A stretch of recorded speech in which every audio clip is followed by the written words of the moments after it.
Hi, Kyle Goon, Salt Lake Tribune. I was just wondering if you maybe you expected to be a commencement speaker, but did you expect to be a commencement speaker so soon? Yeah, I had no expectations ever of being a commencement speaker. Certainly not. Yeah, before the age of 30. Definitely surprised when I got the phone call, and humbled for sure, to say the least. But yeah, it was it's been a fun challenge to reflect on my short time since graduation. It hasn't been that long, so as far as putting my thoughts together and preparing for this, so. Alex, can you kind of give a little preview to what you kind of are speaking about, and kind of maybe what your time in the NFL has meant to the university, if that makes sense? No sneak previews. Absolutely not. No, but I think what I was trying to do is obviously, take my time since graduation. Yeah, it's been 10 years for me since I graduated, and maybe some things that I've learned that have helped me along the way. I've certainly made my fair share of mistakes and things that I've learned from, good and bad, and I think just reflecting on those and trying to put those thoughts together on what's important for me and what helps me through things. So. One football question. Can you reflect on the '04 Utes and beyond the obvious talent on that team, what made that team special and the season so remarkable? Yeah, I think the thing that jumps out at me is the singularity of that team's focus, and selflessness. That every guy in that locker room played for each other, and we were playing for the singular focus of, we wanted to be the school to break down the BCS. We wanted to be the school that proved that we could play with anybody, and that the setup with the BCS was, not only was it not fair, but it was kind of wrong. And I think we all felt that way, and that was our focus, that we could run the table and be the first school to do that. And I think it was because of that selflessness, I think that everybody, playing for each other and playing for one goal, that we were able to accomplish it in the end. Alex, what are your memories from 10 years ago when you were exiting school and entering the NFL draft, 10 years ago around this time of year? It's a different place. That's the one of the weirdest things coming back now, is just seeing how much has changed, and I've been back over the years, but this new football facility to start with, we didn't have a room like this before. I don't know where we did interviews and press conferences. It was a whirlwind at the time. Same thing, I had no expectations. I played that in my entire last season. I had no expectations that I would be leaving early and have a chance to play in the NFL. I was worried about going to class and getting good grades and like I said, and trying to win some football games and maybe go to a BCS game. So then when it did happen, it all happened pretty fast with Coach Meyer leaving, and all of a sudden a deadline for me to make a decision by as an underclassman. You're trying to gather as much information as possible and make the best decision. So it all happened very, very, very fast, and once I decided to leave, like I said, I was, packing up my place, and all of a sudden I'm training and getting ready for the NFL Combine. So very, very surreal. Seems like a blur looking back. You talked a little bit about the BCS. Now college football is going to a new playoff structure. Yeah. Have you read at all about that? Do you feel like the system has changed very much? I know a little bit, just that it's changed. I don't know the details, I guess, of or the specifics of the format. I'm definitely a fan of it. I think the bowl game system is amazing and should always be there. It's something that's unique to college football, and I think everybody loves, and that you get these matchups that you would never get to see before, teams from all over the country getting to play each other that would probably never have that opportunity.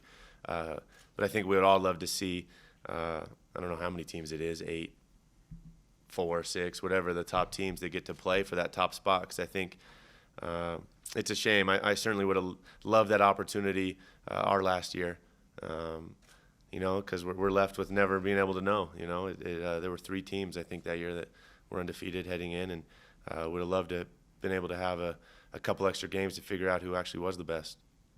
Alex, you talked about this time of year 10 years ago, and you weren't worried about the combine and the draft. You were worried about getting to class. Yeah. How important is that message for current NFL hopefuls to say, hey, you need to prepare for life after football just in case? Yeah. Well, I mean, not just student athletes, I think, but obviously all of us. I mean, everybody else. It's I'm very fortunate to get to play football for a living. I never expected it. But this is going to end for me one day as well, and it's going to end for all of us at some point. And I think the education is the foundation of anything you want to do in life beyond that. So whether you are an NFL hopeful or not, I think it is the foundation of anything you want to build on or accomplish in life beyond sports. This is all pretty short-lived in the big scheme of things. Even for me, having get to play, going on my 10th year, still pretty small in the big scheme of life. And like I said, an education I think is the foundation for anything we want to do beyond that. What does it mean to you now to be able to give back to the university? As a poor college student, then now you get to be able to give back. What is that kind of experience like? Yeah, it's been great for me. I had one offer to get to play college football, and that was a dream of mine, to play college football, and I wanted to be a student athlete. And Utah, gave me that opportunity and sought after me, and I'll never forget that. And coming here and not just the opportunity, but then once I was here, the nurturing, the environment that I was able to, so fortunate to be able to play under and go to class, and the people that I was surrounded by. I think it goes without saying is I wouldn't be here if I didn't make that decision. I didn't come to the U. So it's been great to be able to give back in a little way. It's weird to walk around here and you see your name on the weight room. But great nonetheless. Great to be able to to give back. To those I think that kind of walk into the same shoes I walked in. Yeah, during that 04 season, any one memory or moment that stands out, and then also turning 30 next week, what are your reflections about that? Yeah, I think a couple moments really stand out to me.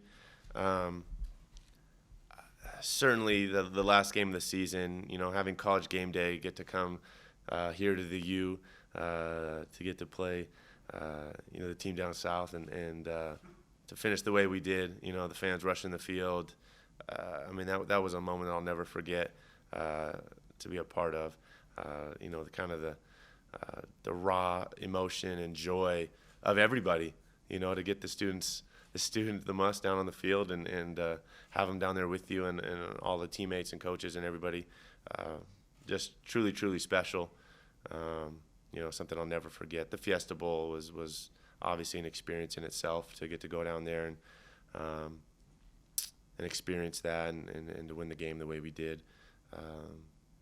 But I think most of all, it's certainly, I think that the teammates, the coaches, the relationships that you built, the guys, you put in so much time with each other, working for something, and then to finally accomplish it, and to see the joy on everybody's face, it's truly special. It's something I won't never forget. Alex, you mentioned the team down south after getting to play in that rivalry game a couple of times.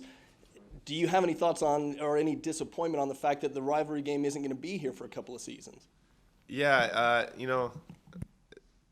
it's obviously things got more complicated once we joined the Pac-12 and they didn't, so it's tough. But yeah, certainly I think looking at it a little, to be honest, a little disappointed personally. I think that's a game that, that's what makes college athletics and college football in general so special, are those rivalry games. I think regardless of record, that game to me was always special. It was especially in this state. These two teams dominate everybody's attention in these two schools, and I think everybody looked forward to it. I certainly know the players did, and so it'll be weird these next couple of years when to not be playing. It goes on every day. My head football coach went to the Y, and he constantly likes to make jabs, and he hasn't had a lot of opportunity lately because we've beat up on them. But that's what I feel like is a big piece of college athletics and college football. So, hopefully we get it back going and we won't have that any more years like this. So, Alex, I was just kind of wondering, there's a lot of talk, especially this summer, about, with Northwestern voting whether to unionize, yeah. talk about cost of attendance stipends. Can you think back to when you were a student athlete, maybe some of the things you kind of hoped would change? Yeah, tough for me to say. I certainly, see what's going on there at Northwestern, and but for me as a student athlete, I wasn't thinking about that. I guess, like I said, I was so caught up in school and football. Unfortunately enough, I come from a great family, and my parents here today and supported me through school as well. So I think I had that extra support when I needed it. Some of these kids don't have that opportunity, so it's different for them. So it's hard for me to necessarily speculate on their experience compared to mine. Certainly, I think I encourage the debate, that's for sure. I mean, college athletics, you hear some of the numbers that they bring in, football and basketball especially, and I think you just want to see that money get pumped back into the schools and the students, I think, and like I said, I don't know the specifics of where it goes, so it's hard for me to even comment on that. But you'd love to see it get put back into these institutions and schools and scholarships and things like that. So I think a lot of us didn't really expect the Chiefs to do as well as they did last year. But does that kind of give you the confidence that I am a great quarterback? I can compete whatever team I'm on and kind of do whatever I need to do. I don't think it. I think if anything, it was just more of a reaffirmation, especially of kind of the direction I've been headed. I feel like these last few years and the road I'm on. I think a reaffirmation of doing things the right way and continuing to grow and get better. But I think that's the great thing about the NFL in general, is just the parity across the board and the competitiveness each and every year. And we just got to start up a couple weeks ago, and it's like starting all over. And here we go now. We have last year's done, and we have a whole new challenge ahead of us, and have to to try to achieve it. The bar has been raised for us. Expectations have been raised, and a chance to go chase those. So, and I think for us as a whole, as a team, certainly the way we do things there, starting with Coach Reed and the things he sets for us, and the way we do things around there, just kind of a reaffirmation that we are doing it the right way. Bunch of Utes up for the NFL draft. Have you been able to reach out to them, or have they reached out to you? Any conversations between some of those guys coming out? I haven't spoken to anyone in specifically or individually. I had the chance to get by here about 6 weeks ago and tour the facility quickly, and I just got to say a few words to the offensive unit. But no, I haven't spoken to anyone individually to answer your question. Alex, can you take a step further when you talked about starting on a new season and getting ready with OTAs and everything? You've done a lot to prove yourself in this league, but now you're in a conference where you get to play against Peyton Manning twice a year. Is there any thought in that of, man, I want to try to get to that level or compete against him and have your name spoken with the same kind of legacy that his name carries? Not necessarily as far as the legacy and anything like that. I certainly want to beat him. Yeah, that's for sure. Twice a year, hopefully, and that's the goal. I think you get older and you get to the point, the wins are the most important thing. I'm not necessarily worried about all that other stuff. I think it kind of just comes with time and doing things the right way and working hard. But for me, just trying to get the W, and would love to get it over him. We came up short twice last year, but great thing is we get a couple more opportunities this year, and one of them early. So, that's definitely the focus. But sure, I think in that sense it's a little surreal because he's a guy I grew up watching as well. And my first career start was against him, and so it's been fun to compete against him over the years, and now as I'm older, I think the focus, I'm less caught up in that, I guess, and more now I look forward to taking him down. Yeah. So. You skipped over my part about turning 30. Yeah, I know I did. I'm sorry. Yeah, weird. I mean, gonna be turning 30 next week. I think not just the number, but just kind of where I'm at in life. I certainly a lot of things that have changed over the years, and you learn and grow from them. And one of the major ones certainly I think starts with getting married and being a husband and the responsibilities, and that's a life changer. And then the big one of parenthood, becoming a father. And I have 2 little boys, and they see everything. They mimic you, they follow you around, so I think that was a big one in the sense of it's certainly less about talking the talk. I mean, they see everything. You certainly got to do things right way, and your actions are, I think, the most important thing in parenting. And so that was definitely it's a challenge. It is to set the example for them. And then you grow as a professional, and I've learned a lot of things on a professional level, and getting try to get better and be a better teammate and be a better quarterback, and you learn from those, and now it's different. I'm like the old man in the locker room, which is weird, very weird to be there, and I feel like it's happened so fast. And but you know what, you take those on. It's been fun. It's been fun, all these new new things that come in life, and to be able to take those on, and to grow and learn has really been great. And I think all those kind of play into where I'm at, and to be out of my 20s here shortly. So all those things play into that. So if you're in Kyle Whittingham's spot, what would you offer as an advice to the team to kind of get them to get to a bowl, and kind of what's your take on their team? Yeah, I mean, it's tough to sum up in any one sentence. There's so much that goes into winning football games, and it starts with just, I think, good players and good coaches, and those guys fitting together and working hard to achieve one goal. It's certainly the challenge is different being a part of the Pac-12 now, and week in and week out, the competition level is higher than what I played. But I challenge them. I certainly to be the Utah team that takes it the next step. I certainly felt like I was part of a team that took a step, and then there were some teams after us that the Sugar Bowl team that beat up on Alabama.